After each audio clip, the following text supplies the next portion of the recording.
रक्षा मंत्रालय की पहल सरकारी योजनाओं का प्रचार करेगी भारतीय सेना। देश के 9 शहरों में बनेंगे सेल्फी पॉइंट।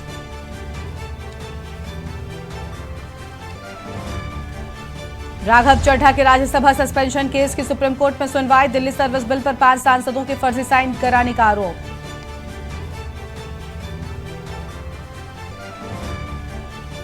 महिला पहलवानों के यौन शोषण केस में सुनवाई आज। कोर्ट में ब्रजभूषण पर चार्ज फ्रेम करने को लेकर बहस। उनके वकील विरोध में देंगे दलील।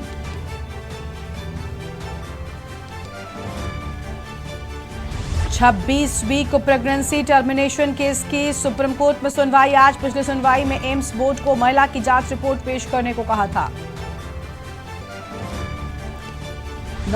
15 नवंबर को बंद होंगे केदारनाथ और यमुनोत्री धाम के कपाट। 14 नवंबर को गंगोत्री से मुखबा आएगी मां गंगा की डोली। आज तेजी से बदलेगा यूपी का मौसम। 50 जिलों में गरज चमक के साथ बारिश की चेतावनी जारी।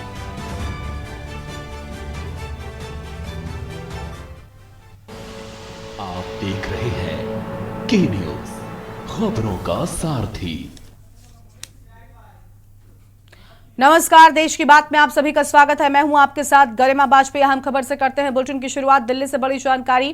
कांग्रेस अध्यक्ष मल्लिकार्जुन खड़गे का दौरा है। राजस्थान में जनसभा करेंगे मल्लिकार्जुन खड़गे। ये बड़ी जानकारी आपको हम बता दें।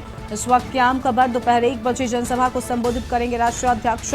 जनसभा करेंगे मल्लिकार्जुन खड़गे। राजस्थान में जनसभा होगी। फिलहाल इस वक्त की बड़ी खबर आपको हम बता रहे हैं। तो राजस्थान में जनसभा को संबोधित करेंगे मल्लिकार्जुन खड़गे। और दिल्ली से बड़ी जानकारी आपको हम बता रहे हैं। राजस्थान में जनसभा करेंगे मल्लिकार्जुन खड़गे। दिल्ली से इस वक्त की आम खबर आपको बता दें।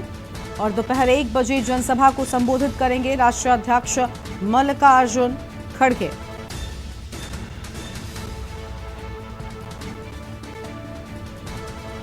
दिल्ली से खबर, कांग्रेस के राष्ट्रीय अध्यक्ष मल्लिकार्जुन खड़गे का दौरा। राजस्थान में जनसभा करेंगे मल्लिकार्जुन खड़गे। दोपहर 1 बजे जनसभा को संबोधित करेंगे राष्ट्रीय अध्यक्ष। और राजस्थान में जनसभा करेंगे मल्लिकार्जुन खड़गे। तो यह अहम जानकारी आपको हम बता रहे हैं। इस वक्त की अहम खबर। दिल्ली से बड़ी जानकारी। राजस्थान में जनसभा करेंगे मल्लिकार्जुन खड़गे। और दोपहर 1 बजे जनसभा को करेंगे संबोधित राष्ट्रीय अध्यक्ष मल्लिकार्जुन खड़गे। दोपहर 1 बजे जनसभा को संबोधित करेंगे। फिलहाल ये बड़ी खबर आपको हम बता दें।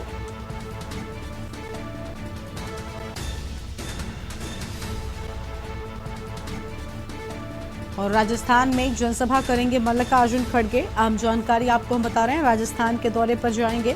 दोपहर 1 बजे जनसभा की शुरुआत होगी और जनसभा में संबोधित भी करेंगे मल्लिकार्जुन खड़गे। आम जानकारी आपको हम बता रहे हैं। इस वक्त की आम खबर।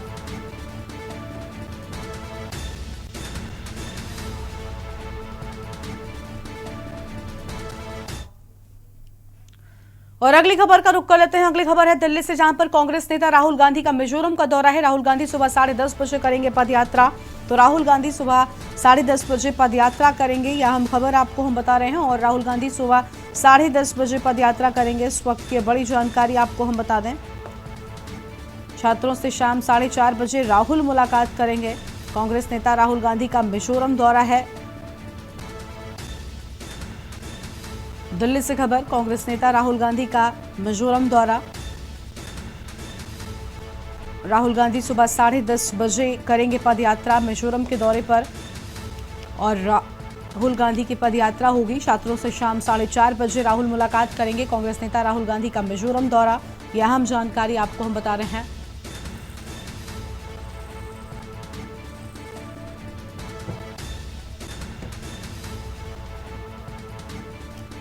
तो मिजोरम के दौरे पर राहुल गांधी छात्रों के साथ भी संवाद करेंगे। 10:30 बजे के लगभग यहां पर पदयात्रा होने की बात। और छात्रों से शाम 4:30 बजे राहुल करेंगे मुलाकात।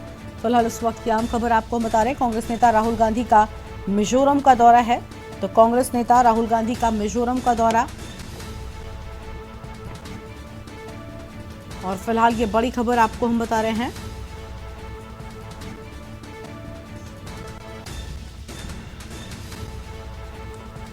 छात्रों से शाम 4:30 बजे राहुल मुलाकात करेंगे।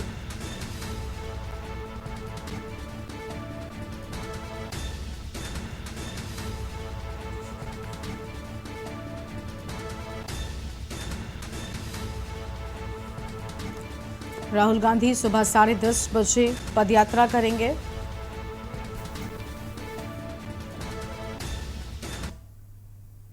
और फिलहाल यहां पर रुकते हैं एक छोटे से ब्रेक के लिए, चल लौटेंगे। आप देख रहे हैं के न्यूज, खबरों का सारथी। देखें कौन नया खिलाड़ी आया है, समझा देते हैं, प्यार से समझाएंगे।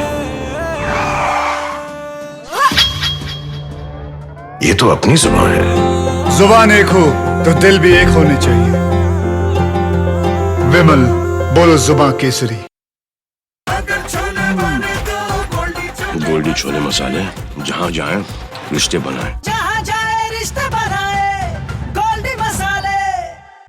पहाड़ के सुलगते सवाल, सियासत की बदली चाल और ज्वलंत मुद्दों पर देवभूमि का दंगल, सिर्फ के न्यूज इंडिया पर।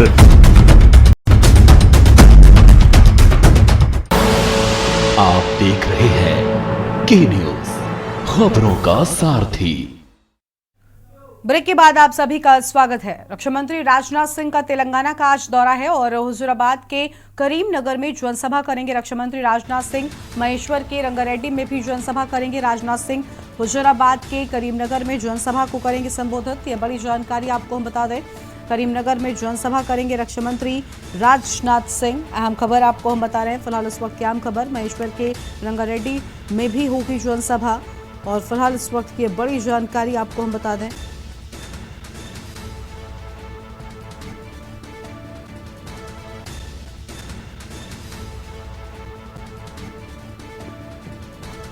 हुजूराबाद के करीमनगर जाएंगे।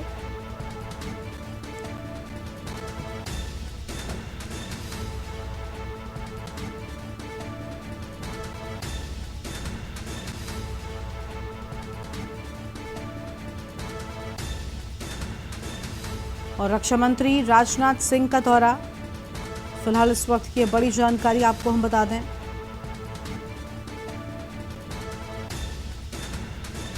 तो यह अहम खबर, जहां पर महेश्वर के रंगारेड्डी में भी जनसभा को संबोधित करेंगे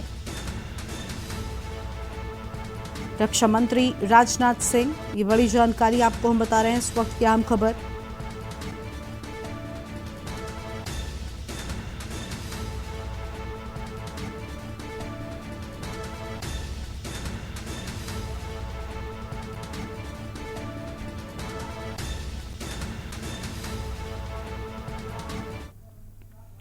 और 2 दिवसीय गोरखपुर के दौरे पर सीएम योगी आदित्यनाथ। सीएम के गोरखपुर दौरे का आज दूसरा दिन है। आज सुबह सीएम योगी आदित्यनाथ पूजा अर्चना करते हुए नजर आएंगे। 3 बजे गीडा के सेक्टर 26 जाएंगे सीएम। आज ज्ञान डेयरी प्लांट का करेंगे उद्घाटन। तो आज उद्घाटन होगा प्लांट का। फिलहाल ये आम खबर आपको बता दें।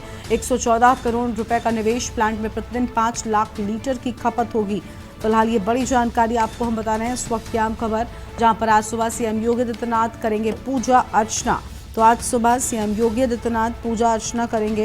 ये बड़ी खबर आपको हम बता दें। और गोरखपुर दौरे का आज दूसरा दिन है। 3 बजे गीडा के सेक्टर 26 जाएंगे सीएम योगी आदित्यनाथ। तो गीडा के सेक्टर 26 जाएंगे सीएम योगी आदित्यनाथ। आज ज्ञान डेयरी प्लांट का उद्घाटन करेंगे। फिलहाल इस वक्त की बड़ी खबर आपको हम बता रहे हैं। परियोजना में 114 करोड़ रुपए का निवेश हुआ है और प्लांट में प्रतिदिन 5 लाख लीटर की खपत होगी। तो प्लांट में प्रतिदिन 5 लाख लीटर की होगी खपत। 2 दिवसीय गोरखपुर के दौरे पर है सीएम योगी आदित्यनाथ। और सीएम के गोरखपुर दौरे का आज दूसरा दिन है। यह आम जानकारी आपको हम बता दें। और आज सुबह सीएम योगी आदित्यनाथ करेंगे पूजा अर्चना। और इसी खबर पर अधिक जानकारी के लिए हमारे साथ हमारे ब्यूरो चीफ गोरखपुर से रामशंकर जुड़ चुके हैं। रामशंकर, आज दौरे का दूसरा दिन है, आज क्या कुछ सौगातें मिलने वाली हैं, क्योंकि बताया जा रहा है कि प्लांट का भी उद्घाटन आज मुख्यमंत्री करेंगे। देखिए, आपको बता दें कि मुख्यमंत्री योगी आदित्यनाथ 3 दिवसीय दौरे पर गोरखपुर पहुंचे हैं, जो कल तकरीबन नगर निगम की तमाम परियोजनाओं का उन्होंने शिलान्यास किया और गोरखपुर वासियों को ये तोहफा भी दिया, जैसे सड़क, नाले, ऐसी तमाम चीज जो जनता के हित में हो। कई करोड़ की परियोजनाओं का उन्होंने लोकार्पण किया। साथ ही आपको बता दें कि मुख्यमंत्री आज जो है गीडा जाएंगे, जहां ज्ञान डेयरी का जो है उद्घाटन करेंगे, जिससे तमाम लोगों को लाभ होगा, जिससे अप्रत्यक्ष प्रत्यक्ष तकरीबन 1500 लोगों को लाभ हो सकता है। सबसे बड़ी बात करें तो मुख्यमंत्री योगी आदित्यनाथ आज जो है मंदिर में पूजा अर्चना भी करेंगे, चूंकि आपको बता दें कि मुख्यमंत्री योगी आदित्यनाथ बड़े ही विधि विधान से, आज से नहीं बहुत सालों से वो 9 दिन का व्रत रहते हैं और माँ दुर्गा की उपासना भी करते हैं। तो निश्चित तौर से आज वो पूजा पाठ भी करेंगे। उसके बाद जो है कल महाराज जी अपने जो है गंतव्य को वापस होंगे, यानी कि कल वो लखनऊ वापस हो सकते हैं। जी गरिमा, बिल्कुल, यानी आज बड़ी सौगातें मिलने वाली हैं और ये दौरा आज मुख्यमंत्री का बेहद अहम माना जा रहा है। शुक्रिया आपका रामशंकर, हमारे साथ जोड़ने के लिए, अहम जानकारी हमारे दर्शकों तक पहुंचाने के लिए। तो ये अहम खबर आपको हम बता दें, जहां पर मुख्यमंत्री योगी आदित्यनाथ का दौरा है गोरखपुर का और उनके दौरे का ये दूसरा दिन बताया जाता है। यह अहम खबर आपको हम बता रहे हैं। 3 बजे गीडा के सेक्टर 26 जाएंगे सीएम योगी आदित्यनाथ। यह अहम जानकारी आपको हम बता रहे हैं। फिलहाल इस वक्त की अहम खबर, 3 बजे गीडा के सेक्टर 26 जाएंगे सीएम और प्लांट का उद्घाटन करेंगे। आज ज्ञान डेयरी प्लांट का उद्घाटन करेंगे सीएम योगी आदित्यनाथ।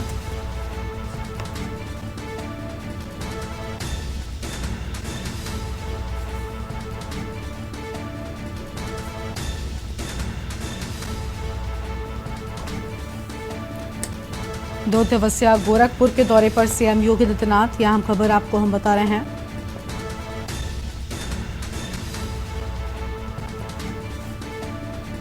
और उनके दौरे का आज ये दूसरा दिन है।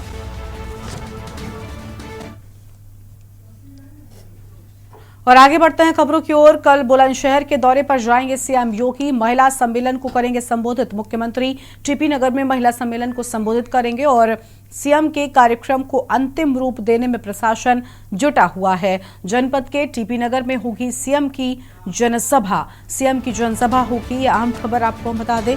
महिला सम्मेलन को संबोधित करेंगे मुख्यमंत्री, ये बड़ी जानकारी आपको हम बता रहे हैं इस वक्त की अहम खबर, जहां महिला सम्मेलन को करेंगे संबोधित और सीएम के कार्यक्रम को अंतिम रूप देने में प्रशासन जुटा हुआ है। तो सीएम के कार्यक्रम को अंतिम रूप देने में जुटा है प्रशासन। फिलहाल ये अहम जानकारी आपको हम बता रहे हैं।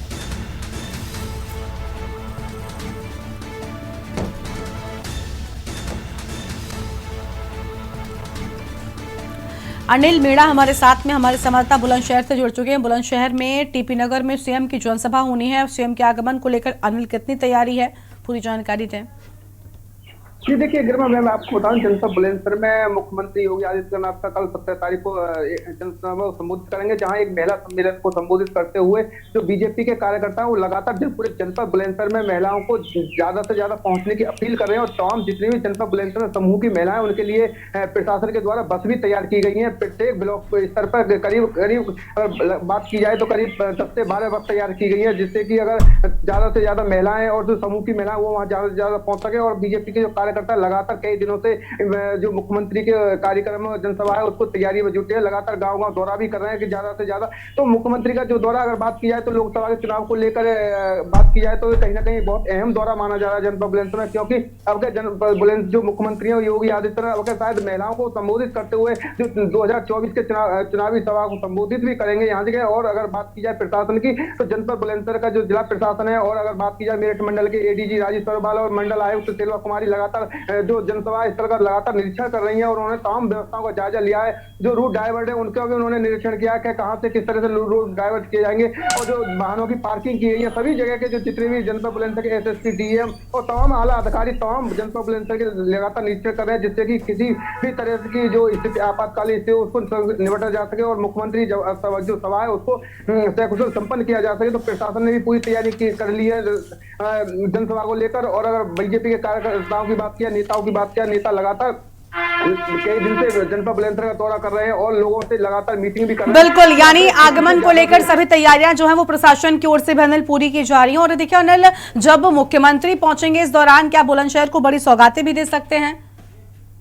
जी देखिए, बिल्कुल अगर बात की जाए तो अभी सूत्रों के हवाले से जो निर्माणाधीन जो मेडिकल जो कॉलेज बना हुआ है उसका निरीक्षण भी मुख्यमंत्री करेंगे, क्योंकि 2024 से पहले मुख्यमंत्री चाहेंगे कि उसका उद्घाटन कर दें, और उद्घाटन करने के बाद में 2024 के चुनाव का उद्घाटन होने से अगर 2024 से पहले उद्घाटन होता तो कहीं ना कहीं उसके लिए उसका भी बीजेपी को कहीं ना कहीं बहुत ज्यादा फायदा मिलेगा। तो उसको लेकर लगातार उसका निरीक्षण भी करेंगे। और सौगातों की बात की जाए तो अभी तक तो इस तरह की कोई भी घोषणा नहीं हुई, लेकिन जो बीजेपी के कार्यकर्ता उनका कहना यह है कि मुख्यमंत्री के आने के बाद ही कोई जनपद बुलंदशहर के लिए कोई ना कोई नई सौगात भी मिल सकती है। लेकिन अभी उन्होंने किसी तरह के नेताओं ने स्पष्ट नहीं कहा है, लेकिन लगातार जो इस तरह से उन्होंने का मानना यही है कि वो महिलाओं के लिए जरूर कोई ना कोई सौगात दे सकते हैं, क्योंकि तमाम जो महिला सम्मेलन को संबोधित करेंगे। तो अब देखना ये होगा कि जनपद बुलंदशहर में जिस तरह से मुख्यमंत्री इस महिलाओं को संबोधित करेंगे, जो तमाम समूह की महिलाएं और तमाम और अन्य महिलाएं और जो महिला अधिकारी भी तमाम उनके लिए किस तरह की सौगात जनपद बुलंदशहर के लिए सीएम योगी देते हैं, तो ये तो अब आने वाली जो कल जनसभा होगी उसमें पता पड़ेगा। लेकिन अगर बात की जाए प्रशासन ने पूरी तरह से तैयारियां पूर्ण कर ली है। चप्पे चप्पे पर पुलिस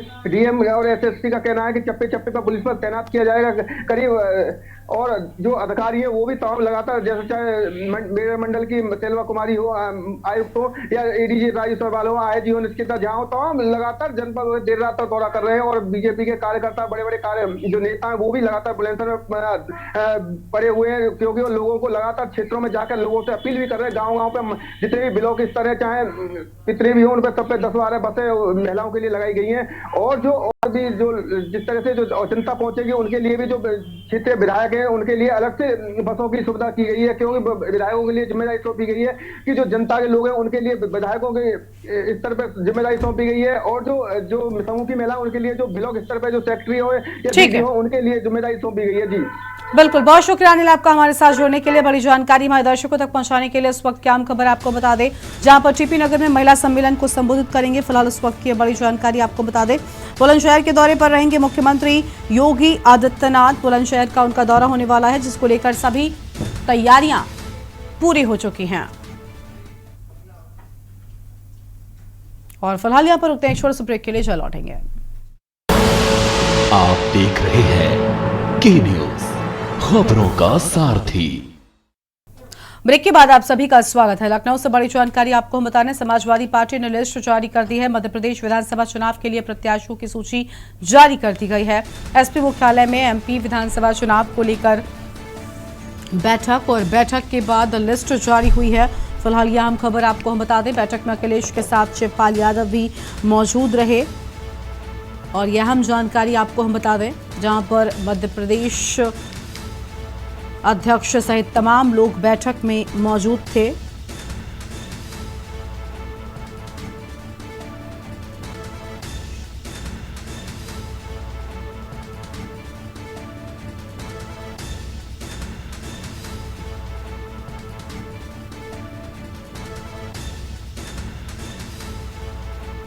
एमपी प्रदेश अध्यक्ष सहित तमाम लोग बैठक में थे मौजूद, और समाजवादी पार्टी ने लिस्ट जारी कर दी है। और इसी खबर पर अधिक जानकारी के लिए हमारे साथ हमारे संवाददाता भरत सेठी जुड़ चुके हैं। भरत, समाजवादी पार्टी की सूची भी मध्य प्रदेश चुनाव को लेकर सामने आ चुकी है। कई लोगों ने कई तरह से मंथन किया, जिसके बाद नाम सामने आए हैं, और इसको किस लिहाज से तैयार किया गया है? अनम्यूट कीजिए भरत, आपकी आवाज नहीं मिल रही है। जी बिल्कुल, देखिए मध्य प्रदेश विधानसभा चुनाव की जो तैयारियां हैं समाजवादी पार्टी पहले से ही करने लग गई थी, और बात करें कल तो कल सुबह से ही विधानसभा मध्य प्रदेश चुनाव को लेकर पार्टी कार्यालय में बैठक चल रही थी। बैठक से मध्य प्रदेश जिलाध्यक्ष और अध्यक्ष भी मौजूद थे समाजवादी पार्टी के, बहुत लंबी बैठक चली थी, इसमें तमाम लोग बैठक में मौजूद थे।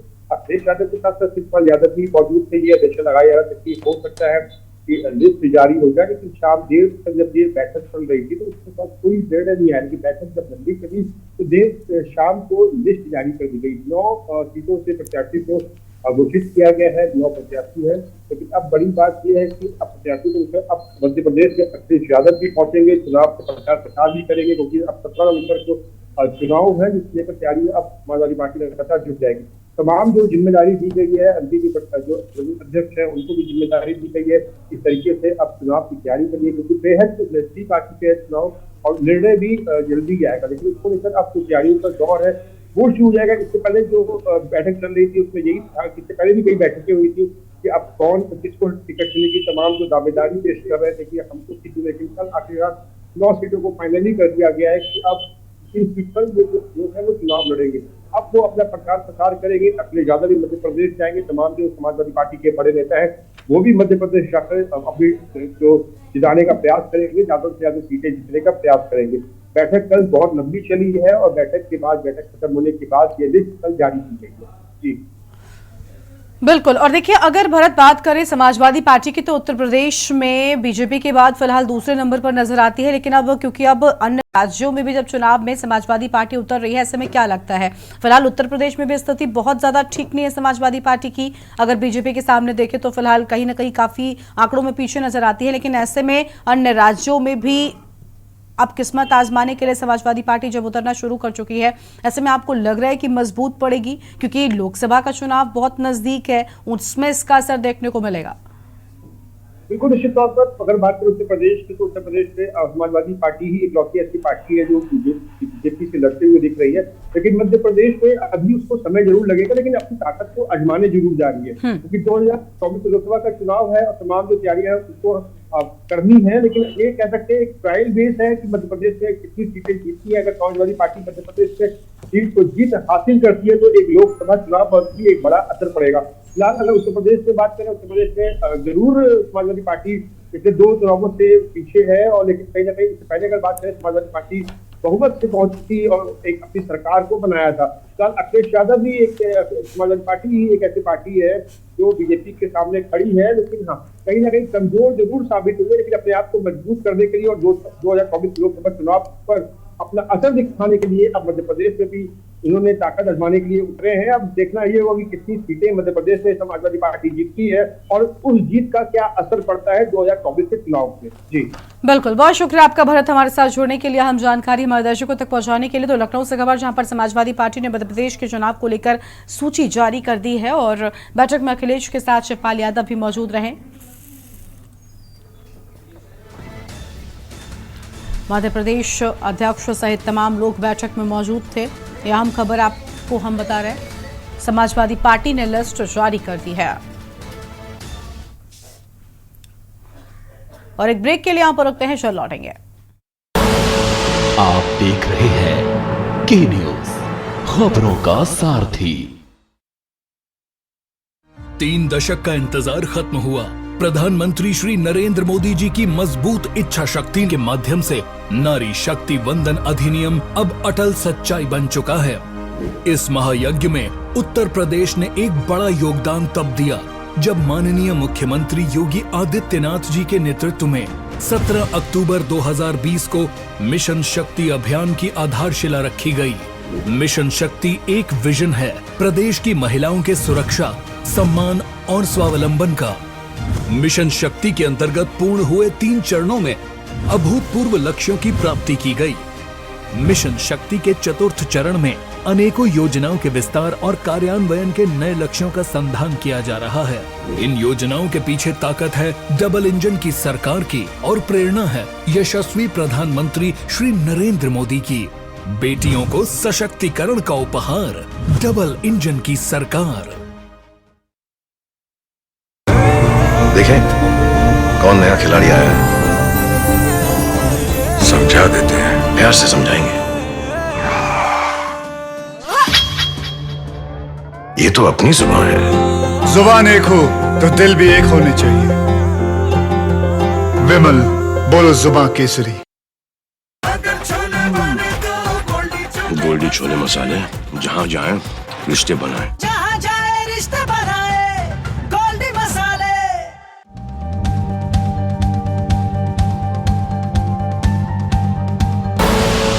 आप देख रहे हैं के न्यूज, खबरों का सारथी। ब्रेक के बाद आप सभी का स्वागत है। लखनऊ से आम खबर आपको हम बता दें, जहां पर एक बार फिर से डेंगू का ग्राफ बढ़ने लगा है। 24 घंटे में डेंगू के 36 मरीज सामने आए हैं।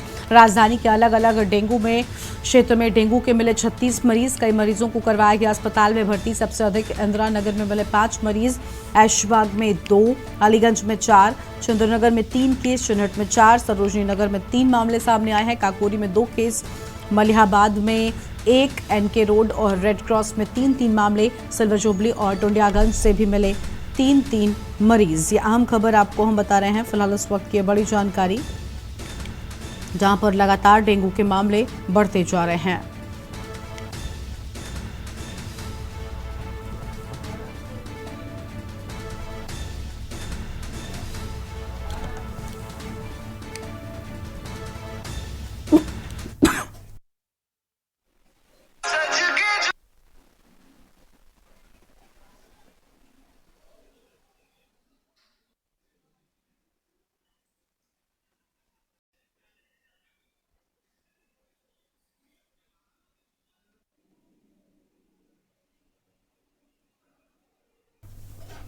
तो लखनऊ में डेंगू का ग्राफ फिर से बढ़ने लगा है। लगातार मरीजों का जो आंकड़ा है वो बढ़ता जा रहा है।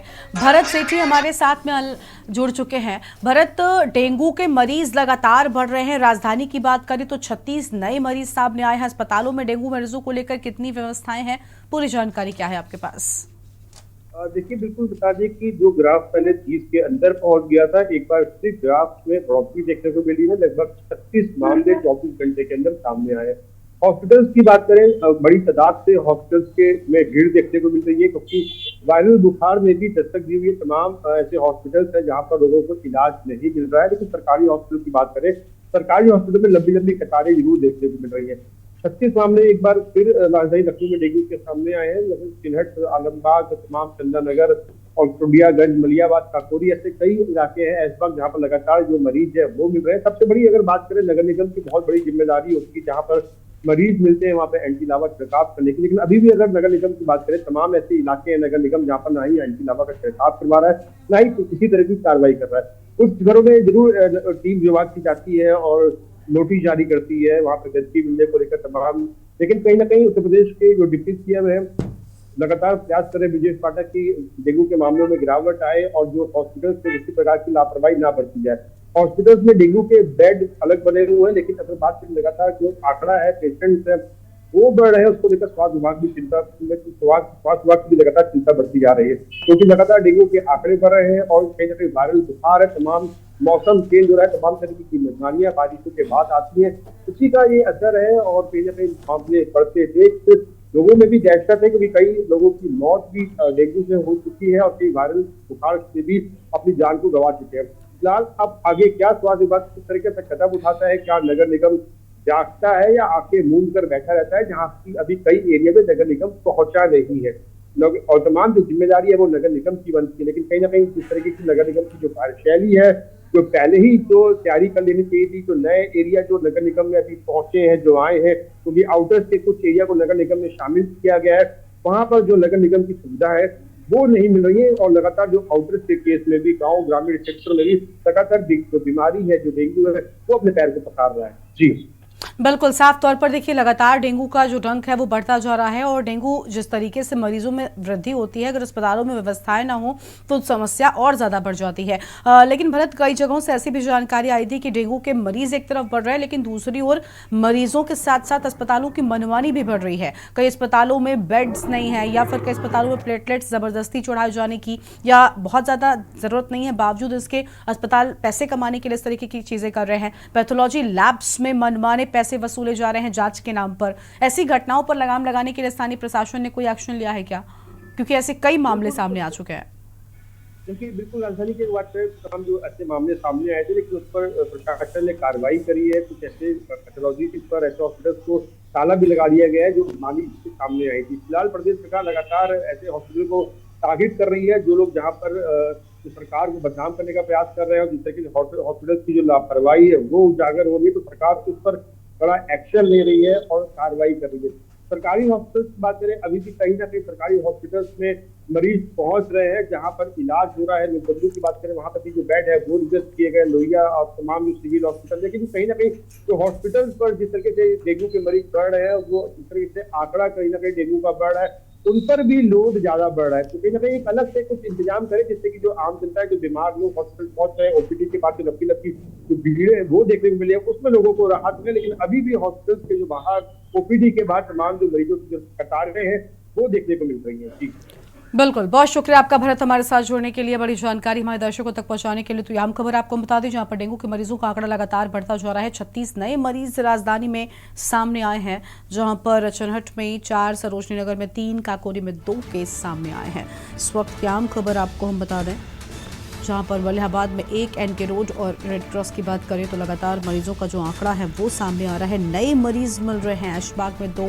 अलीगंज में भी मरीज मिले हैं और चिन्हट में 4 मरीज, तो वहीं सरोजनी नगर में 3 और काकोरी में 2 डेंगू के केस सामने आए हैं।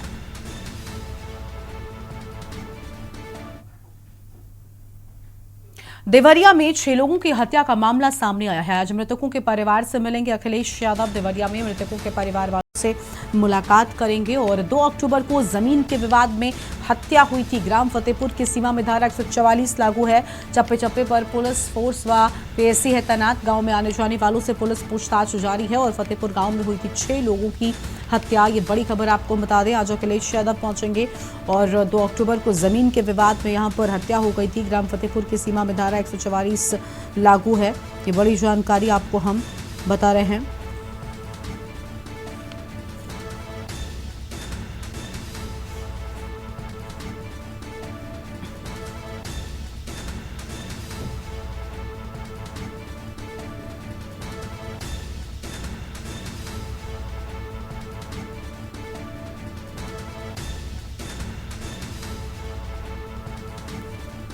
मृतकों के परिवार से मिलेंगे अखिलेश यादव। देवरिया में 6 लोगों की हत्या का ये मामला, जहां पर मृतकों के परिवार से आज मुलाकात करने के लिए अखिलेश यादव जाएंगे।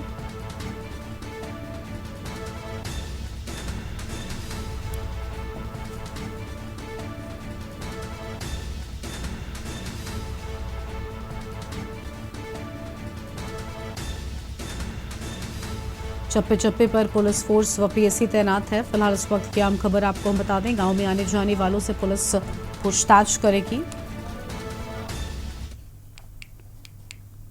लखनऊ में जानलेवा बुखार से महिला की मौत हो गई है। डेंगू जैसे लक्षण वाले बुखार ने महिला की जान ले ली है। महिला की मौत के बाद स्वास्थ्य विभाग की नींद टूटी है और जानलेवा बुखार से राजधानी में महिला की मौत हो गई। महिला की मौत के बाद स्वास्थ्य विभाग की नींद टूटी। इलाके में कई लोग बुखार से पीड़ित हैं। 10 दिन पहले महिला को तेज बुखार आया। दवा से आराम नहीं मिलने पर अस्पताल में भर्ती कराया गया था। इलाज के दौरान महिला की मौत हो गई है। डेंगू जैसे लक्षण वाले बुखार ने महिला की जान ले ली है।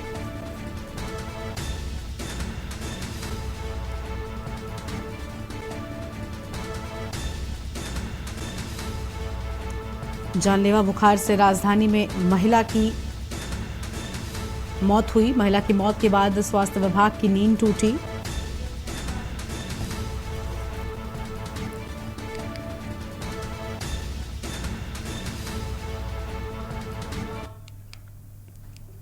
विधानसभा चुनाव के मद्देनजर पुलिस विभाग में अलर्ट मोड पर है और पुलिस विभाग ने चुनाव प्रभावित करने वाले कारकों पर कार्रवाई करते हुए राजमार्ग पर अवैध गतिविधियों पर कड़ी नजर रख रही हैं। बता दें कि पुलिस चौकी देवकर ने दुर्ग बेमेतरा राजकीय मार्ग पर लगातार अवैध गतिविधियों पर नजर की जा रही है। छत्तीसगढ़ में विधानसभा चुनाव को शांतिपूर्ण संपन्न कराने के लिए पुलिस प्रशासन के द्वारा सुरक्षा बनाए रखने के पुख्ता इंतजाम किए गए हैं। विधानसभा को देखते हुए जिला प्रशासन बेमेतरा द्वारा देवकर में चेक पोस्ट अभी बनाया गया है। उसमें जो गाड़ियाँ गुजर रही हैं, जो संदिग्ध नज़र आ रहे हैं, उसको चेक किया जा रहा है। इसमें 4 पुलिसकर्मी हैं और एसएसटी एक एसएसटी मतलब ड्यूटी लगाया गया है। उसमें जो गाड़ी का उसका चालान नंबर और उसमें पूरा चेक किया जा रहा है, ताकि जो संदिग्ध वस्तु है वो एक तरफ मतलब ट्रांसपोर्ट ना हो सके। रायपुर छत्तीसगढ़ विधानसभा के अगले माह नवंबर में होने वाले आम चुनाव को लेकर मतदाता क्या सोचते हैं, प्रदेश में किसकी सरकार बनेगी, इसको लेकर रायपुर ब्यूरो चीफ राजीव मिश्रा ने आम जनता से बातचीत की है और उनके रुझान जानने का प्रयास किया है। देखिए।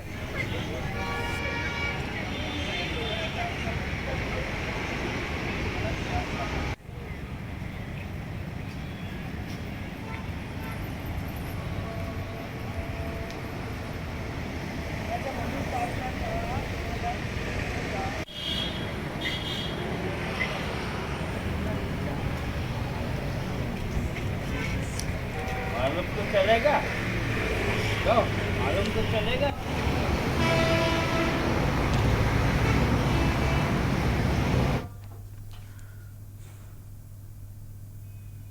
और यहाँ पर एक छोटे से ब्रेक के लिए रुकते हैं, चल लौटेंगे।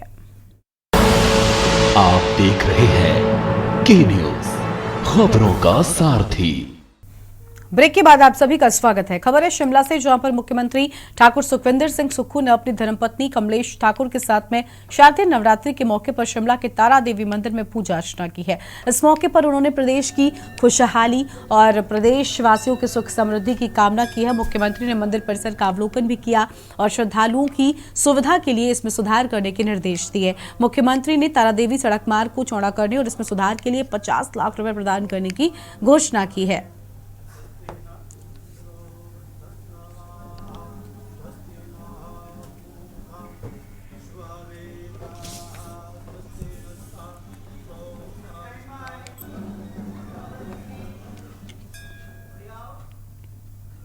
पंजाब के खाद्य नागरिक आपूर्ति और उपभोक्ता मामले मंत्री लालचंद कटारूचक ने दीनानगर अनाज मंडी का दौरा किया है और धान की खरीद व्यवस्था की समीक्षा भी की है। उन्होंने कहा कि इस खरीद सीजन के दौरान राज्य की मंडियों में लगभग 8 लाख किसानों की आमद की उम्मीद को देखते हुए सरकार ने 1854 खरीद केंद्र स्थापित किए और पूरी खरीद प्रक्रिया को सुचारू रूप से चलाने के लिए व्यापक इंतजाम किए। कैबिनेट मंत्री ने कहा कि जो किसान अपनी फसल मंडियों में बेचने के लिए जा रहे हैं उसके लिए हर सुविधा सुनिश्चित की जा रही है। खास बात यह है कि किसानों के द्वारा लाई गई फसल को जहां मंडियों में उसी समय खरीदा और भुगतान किया जा रहा है, तो वहीं उन्होंने कहा कि मुख्यमंत्री भगवंत सिंह मान के नेतृत्व में अब तक किसानों को खरीदी गई फसल के लिए 1500 करोड़ रुपए से अधिक का भुगतान किया जा चुका है।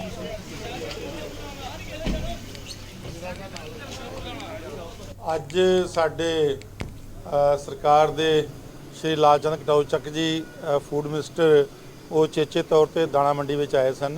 ਸੋ ਉਹਨਾਂ ਨੇ ਜਿਹੜੇ ਖਰੀਦ ਪ੍ਰਬੰਧਾਂ ਦਾ ਜਾਇਜ਼ਾ ਲਿਆ। ਸੋ ਸਾਰੇ ਆਲਮੋਸਟ ਕਿਸਾਨਾਂ ਨੂੰ ਔਰ ਜੇ ਸਾਰੇ ਡਿਪਾਰਟਮੈਂਟਸ ਨੂੰ ਇਹ ਹਦਾਇਤਾਂ ਕਰਤੀਆਂ ਗਈਆਂ ਨੇ ਕਿ ਜਿਹੜੇ ਕਿਸਾਨ ਵੀ ਫਸਲ ਲੈ ਕੇ ਆਉਂਦੇ ਨੇ ਉਹਨਾਂ ਦੇ ਅਕਾਊਂਟ ਦੇ ਵਿੱਚ 24 ਘੰਟੇ ਦੇ ਵਿੱਚ ਪੈਸੇ ਪਾਉਣੇ ਨੇ। ਸੋ ਬਹੁਤ ਵਧੀਆ ਫਸਲ ਕਿਸਾਨਾਂ ਦੀ आ रही है, किसान भी खुश ने और फसल भी जी बहुत साफ सुथरी आ रही है। खबर मोगा से है, जहां पर बीते दिनों पंजाब में आए PCS टेस्ट के रिजल्ट में पंजाबी लड़कियों ने बहुत मान हासिल किया है और अब ये कहना उचित होगा कि लड़कियां लड़कों से कम नहीं है। उसी कड़ी में मोगा की रहने वाली सरदार हरजीत सिंह की बेटी आज्ञापाल कौर ने मोगा का नाम रोशन करते हुए यहां पर PCS की परीक्षा पास की है और जज बन गई हैं।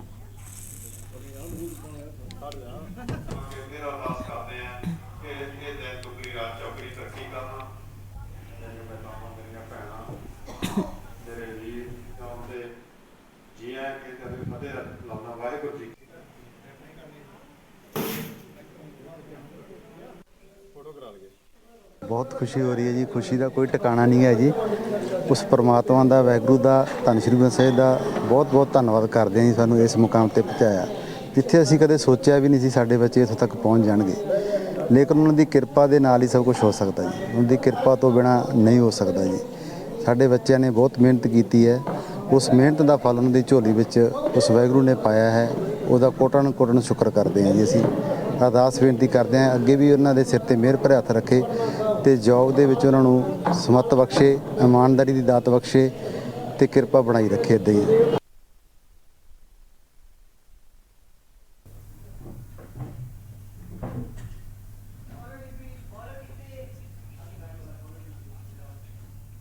हरियाणा के एकमात्र प्राचीन शक्तिपीठ श्रीदेवी कूप भद्रकाली मंदिर में नवरात्रों में महाशक्ति की महापूजा के उपलक्ष्य में मंगलवार को भव्य शोभा यात्रा निकाली गई। मां भद्रकाली, ज्योतिरथ, श्री गणेश, हनुमान, मां दुर्गा, मां लक्ष्मी सहित कई झांकियों के साथ हजारों कलशधारी महिलाओं की शोभा यात्रा को मुख्य अतिथि थानेसर विधायक सुभाष सुधा व कुरुक्षेत्र विश्वविद्यालय के कुलपति प्रोफेसर ने झंडी देकर रवाना किया।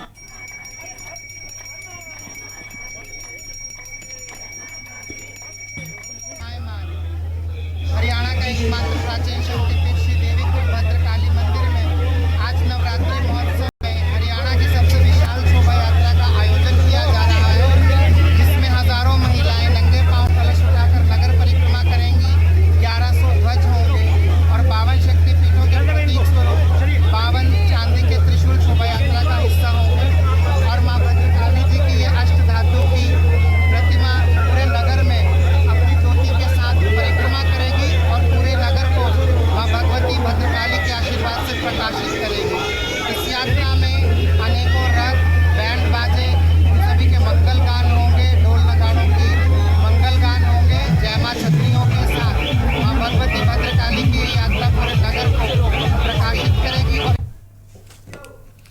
खबर है अंबाला से, जहां पर बेटियां आज के समय में सफलता के हर मुकाम को छू रही हैं और मां बाप का नाम रोशन कर रही हैं।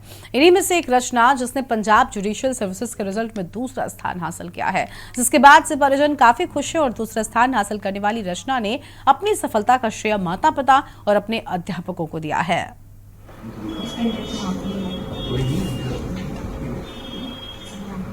पहले तो with God's grace and with the blessings of my grandparents, my parents, my teachers, especially Vikas Kaushal sir and Roshni ma'am, and my in-laws, my husband, उन्होंने मुझे बहुत सपोर्ट किया। उनकी ब्लेसिंग्स की वजह से आज मैंने ये सेकंड रैंक सिक्योर किया है and I am really very happy. And in चीज़ों में मेरे को सबसे ज़्यादा मेरी स्ट्रगल बहुत थी, बट मेरी कॉन्टिन्यूटी, मेरी परसिवरेंस, मेरी कंसिस्टेंसी, उस चीज़ ने मुझे बहुत हेल्प किया। और मैंने अपने कॉन्सेप्ट्स को रेगुलरली पॉलिश किया और मैंने अपने सर के साथ फाउंडेशन कोर्स में मैं रेगुलर रही। मैंने क्रैश कोर्स ज्वाइन किए, मैंने टेस्ट सीरीज भी करी। मैं अपने कोई भी टेस्ट मिस नहीं करती थी और इस तरह मैंने अपना पूरा जो कॉन्सेंट्रेशन है वो अपनी स्टडी पर किया। एंड मेरे को कौशल स्टडी एकेडमी में बहुत ज़्यादा हेल्प मिली और मेरे सारे कॉन्सेप्चुअल जो क्लैरिटी थी वो मैंने सर के पास बिल्कुल अच्छे से हासिल की और आज मैं इसी वजह से इस रैंक को हासिल किया है। खबर है पानीपत से, जहां पर समालखा विधानसभा से कांग्रेसी विधायक धर्म सिंह छौक्कर ने ठिकानों पर ईडी की रेड के बाद गायब चल रहे समालखा विधानसभा से कांग्रेस विधायक धर्म सिंह छौक्कर कोर्ट से गिरफ्तारी पर स्टे मिलने के बाद लंबे वक्त के बाद अपनी समालखा स्थित कोठी पर कार्यकर्ताओं से मिलने पहुंचे। और विधायक धर्म सिंह छौक्कर का कार्यकर्ताओं ने बम पटाखे बजाकर जिंदाबाद के नारे लगाकर स्वागत किया है।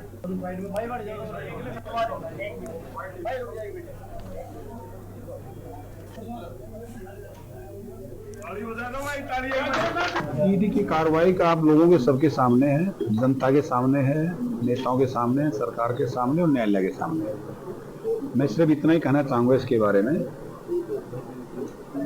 हमें न्यायालय का दरवाजा खटखटाया और न्यायालय से मुझे इंसाफ मिला। इससे ज्यादा मैं कुछ नहीं कह पाऊंगा क्योंकि मामला सब जुडिशियल है। मामला जब कोर्ट में विचाराधीन होता है तो उसके बारे में टिक्का टिप्पणी करना ठीक नहीं होता। मैं इतना जरूर कहना चाहूंगा, सच्चाई की जीत होती है। सच्चाई की लंबी उम्र होती है, सच्चाई कभी छिपती नहीं। और एक ब्रेक के लिए यहाँ पर रुकते हैं, चल लौटेंगे। आप देख रहे हैं के न्यूज, खबरों का सारथी। ब्रेक के बाद आप सभी का स्वागत है। चुनाव को लेकर भाजपा पूरी तरीके से तैयार नजर आती है। जगाधरी विधानसभा में अल्पसंख्यक मोर्चा के सफल सम्मेलन के बाद आज जगाधरी विधानसभा के गांव सलेमपुर बांगर में एससी मोर्चा का विशाल सम्मेलन आयोजित किया गया और स्कूल शिक्षा, वन एवं पर्यटन मंत्री कंवरपाल गुर्जर ने मुख्य अतिथि के रूप में कार्यक्रम में शिरकत की है। ढोल नगाड़ों के साथ में क्विंटल लड्डुओं से तौलकर स्कूल शिक्षा मंत्री का जोरदार स्वागत किया। ऐसे समाज के सैकड़ों लोगों ने इस कार्यक्रम में भाग लिया। स्कूल शिक्षा मंत्री बोले कि सरकार सभी वर्गों को लेकर काम कर रही है, बिना किसी भेदभाव के।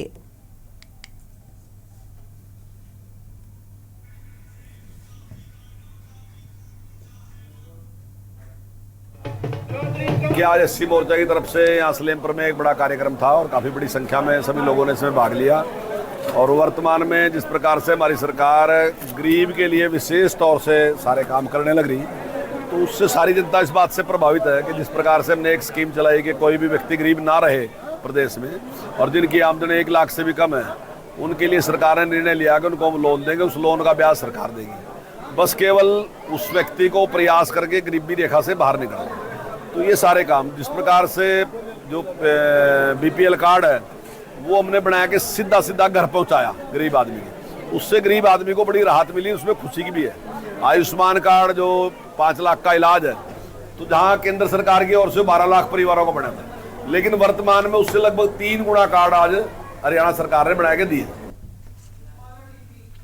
खबर अंबाला से है, जहां पर मुख्यमंत्री मनोहर लाल ने पहले घरेलू एयरपोर्ट का भूमि पूजन कर शिलान्यास किया। इस पर बधाई व शुभकामनाएं देते हुए मुख्यमंत्री ने कहा कि 20 एकड़ जमीन पर टर्मिनल बनाया जाएगा, जिस पर लगभग 20.5 करोड़ रुपए की लागत आएगी। ये टर्मिनल बनने के बाद हवाई गतिविधियां शुरू होने में बहुत ज्यादा समय नहीं लगेगा, क्योंकि रनवे और बाकी व्यवस्था पहले से बनी हुई है। उन्होंने कहा कि अभी तक अंबाला के एयरफोर्स का ये स्टेशन सिविल एयरपोर्ट नहीं था, लेकिन जब ये विचार आया कि यहाँ सिविल एयरपोर्ट बनेगा तो इसका लाभ शायद बाकी जितने छोटे हवाई अड्डे हैं उनसे कई ज्यादा गुना हो पाएगा। मुख्यमंत्री ने कहा कि प्रधानमंत्री नरेंद्र मोदी ने देश का आम नागरिक योजना की शुरुआत की थी, जिसका उद्देश्य था कि हवाई चप्पल पहनने वाला भी हवाई यात्रा कर सके।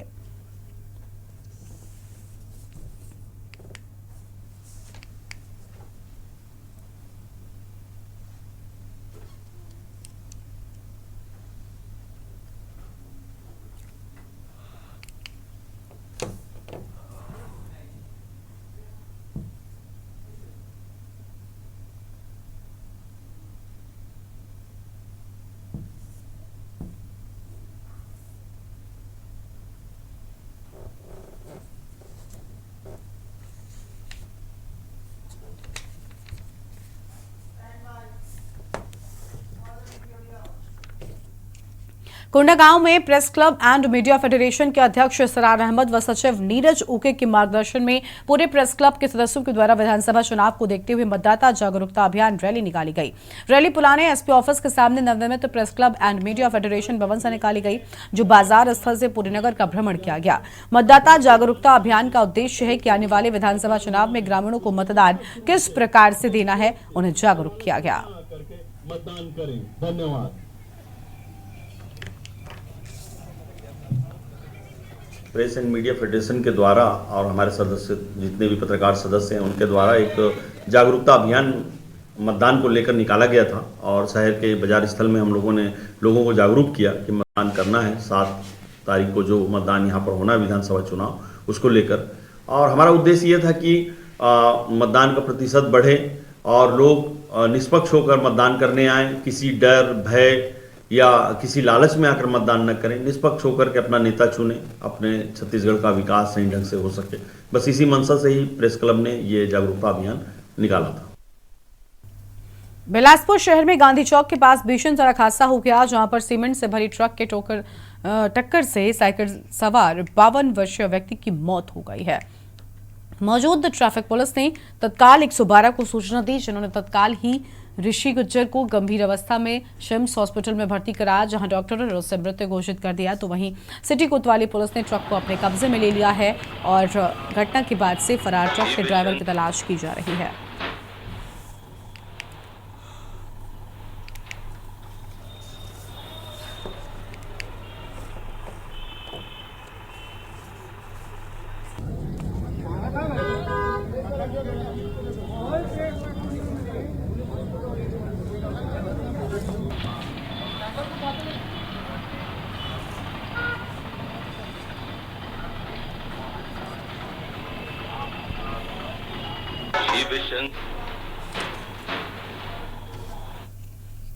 अगली खबर जगदलपुर से है, जहां पर आप सभी को यह मालूम ही होगा कि बस्तर का दशहरा यूं ही खास नहीं माना जाता।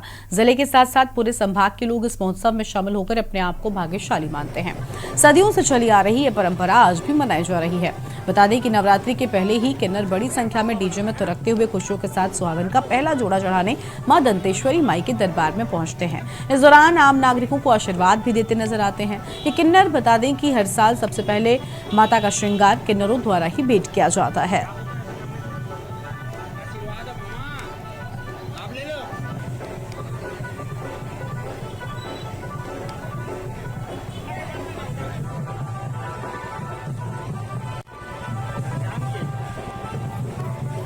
ये परंपरा काफ़ी पुराना है हम लोग का और काफ़ी 15 साल 16 साल से परंपरा चला आ रहा है। इसलिए कि हमारे जो बस्तर संभाग के व्यापारी संघ है वो लोग अच्छा कमाए थे, उनके कामधा में बरकत हो और जिनके बच्चे नहीं उनको बच्चा हो, जिनकी शादी नहीं हो उनका शादी हो, घर परिवार बने और खूब उन्नति होए और हमारे बस्तर संभाग के लोग सुखी समृद्धि रहे। इसमें हम लोग का ये महत्व है कि हम किन्नर समाज के लोग हैं, जो कि आप लोगों के घर पे शादी भी यहाँ बाल बच्चा होता है तो उस खुशी से हमारा पेट भरता है। और राम जी ने स्वयं हमको बोला है कि आप सभी को दुआएं दे, आशीष दे, इसलिए हम लोग ये परंपरा मां दंतेश्वरी के लिए भी करते हैं। और देश की बात में फिलहाल इतना ही। तमाम बड़ी खबरों के लिए आप देखते रहिए के न्यूज इंडिया। नमस्कार।